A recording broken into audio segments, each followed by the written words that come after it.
Music's Duel by Richard Crashaw. Now westward Sol had spent the richest beams of noon's high glory, when, hard by the streams of Tiber, on the scene of a green plat, under protection of an oak, there sat a sweet lute's master, in whose gentle airs he lost the day's heat and in his own hot cares. Close in the covert of the leaves there stood a nightingale, come from the neighboring wood. The sweet inhabitant of each glad tree, the muse, the siren, harmless siren she, there stood she listening, and did entertain the music's soft report, and mold the same in her own murmurs, that whatever mood his curious fingers lent, her voice made good. The man perceived his rival and her art, disposed to give the light-foot lady sport, awakes his lute, and gains the fight to come and forms it in a sweet preludium of closer strains, and ere the war begin her slightly skirmishes on every string, charged with a flying touch, and straightway she carves out her dainty voice as readily into 1,000 sweet distinguished tones, and reckons up in soft divisions quick volumes of wild notes, to let him know by that shrill taste she could do something too.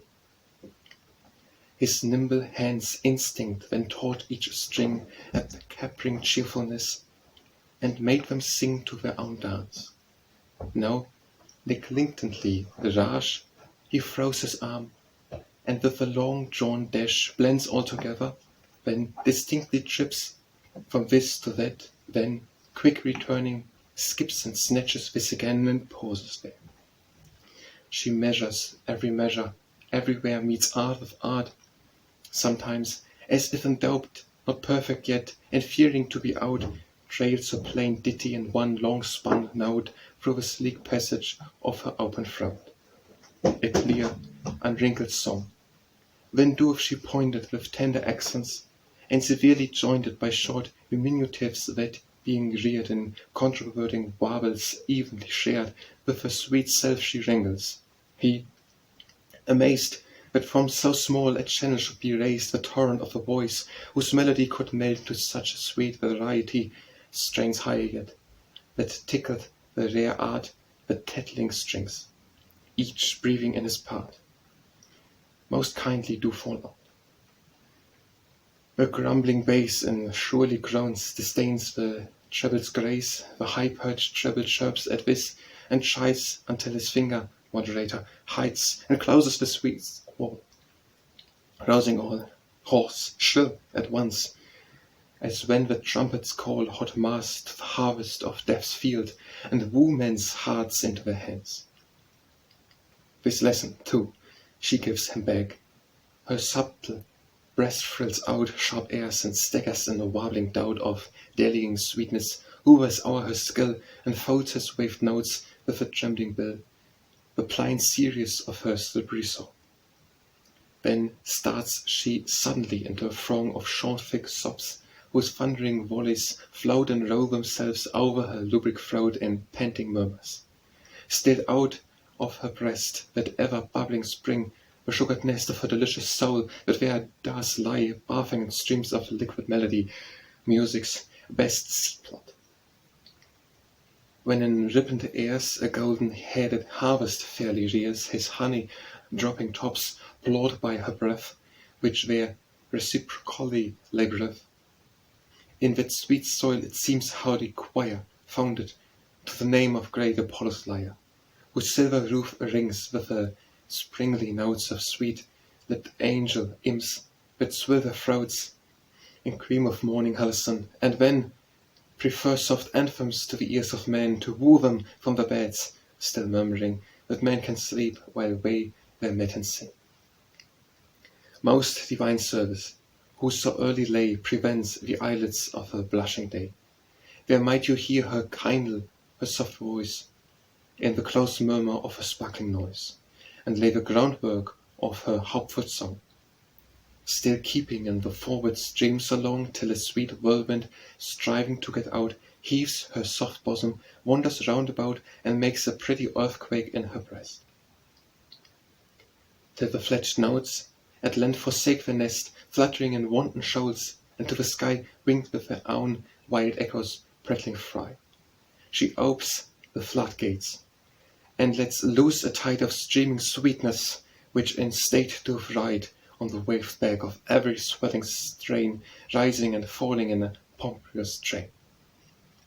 And while she thus discharges a shrill peal of flashing airs, she qualifies their zeal with the cool epote of a graver note.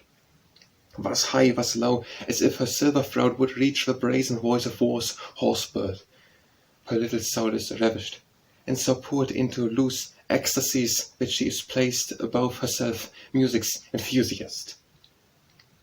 Shame now and anger mixed, a double stain in the musician's face. Yet once again, mistress, I come. Now reach a strain, my lute, above her mock, or be forever mute, or tune a song of victory to me, or to thyself sing thine own obsequy. So said, his hands sprightly as fire he flings, and with a quivering coyness tasted the strings. The sweet-lipped sisters, musically frighted, singing their fears, are fearfully delighted, trembling as when Apollo's golden hairs are fanned and frizzled in wanton airs of his own breath, which, married to his lyre, doth tune the spheres and make heaven's self look higher. From this to that, from that to this, he flies, feels music's pulse in all her arteries. Caught in a net which where Apollo spreads, his fingers struggle with vocal threads, following those little rills, he sinks into a sea of Hellas. His hand does go those parts of sweetness which with nectar drops softer than that which pens and heaps cup. The humorous strings expound his learned touch by various glosses. Nor they seem to grudge and murmur in the buzzing din, and jingle in shrill toned accents, striving to be singer.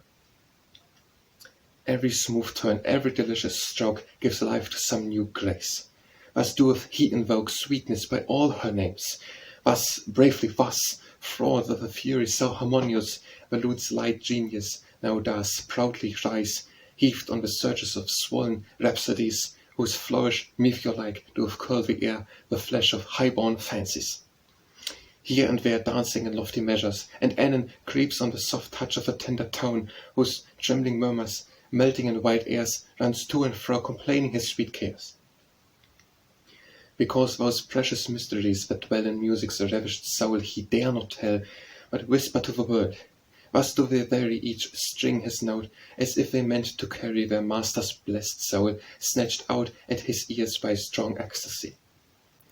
Through all the spheres of music's heaven, and seated there on high in the empyreum of pure harmony. At length, after so long, so loud a strife of all the strings, still breathing the best life of blessed variety, attending on his fingers' fairest revolution, and many a sweet rise, many a sweet fall, a full mouth's diapason swallows all. This done, he lists what she would say to this, and she, although her breath's late exercise had dealt too roughly with her tender throat, yet summons all her sweet powers for a note. Alas, in vain. For while, sweet soul, she tries to measure all those wild diversities of chattering strings by the small size of one poor simple voice raised in a natural tone, she fails, and failing, grieves, and grieving dies.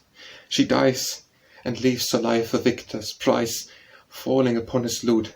Oh, fit to have, but lived so sweetly, dead, so sweet the grave.